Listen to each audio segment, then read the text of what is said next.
ये बताता है कि लॉ में कोई भी rules, regulation, notification, bylaws, custom, uses,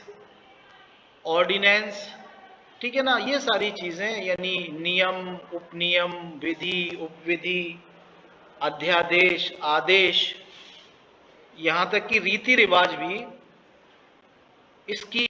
परिधि में शामिल हो जाएंगे, जिसमें कि कानून की शक्ति अगर कोई वाला कोई ऐसा रूल्स है, रेगुलेशन है, वो सारी चीज़ें कानून होंगी पार्ट थर्ड के संदर्भ में। ठीक है ना। तो आपको इतना समझना है कि पार्ट थर्ड में लॉ की डेफिनेशन में ये है कि कोई भी नियम, उपनियम, चाहे वो लेजिस्लेचर कोई कानून बना के बनाए, विधायिका, उसको नेचुरल लॉ मेकिंग पावर है, आपको पता है विधि बनाने की जो प्राकृतिक शक्ति है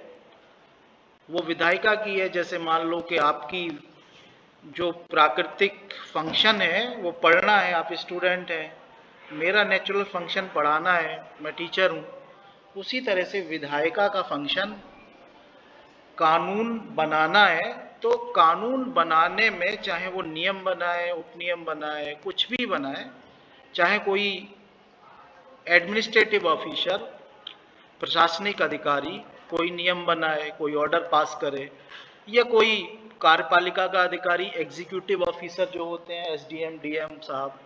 वो कोई नियम बना दें, कोई कानून पास कर दें, कोई अध्यादेश जारी कर दें, कोई ऑर्डर दे दें, तो वो भी कानून माने जाएंगे अगर उन सारी चीज़ों से फंडामेंटल राइट का वायोलेशन हो रहा है। तो वो सारा चूंकि लॉ है, और लॉ ऐसा कोई नहीं बनाया जाएगा जो कि फंडामेंटल राइट को छीनता है, ये कानून है, इस वजह से उसको भी शून्य घोषित करने की पावर न्यायालय को मिल जाएगी। जुडिशियल रिव्यू में आपको पता है न्यायिक पुनर्वलोकन जो एक अभी पढ़ेंगे हम,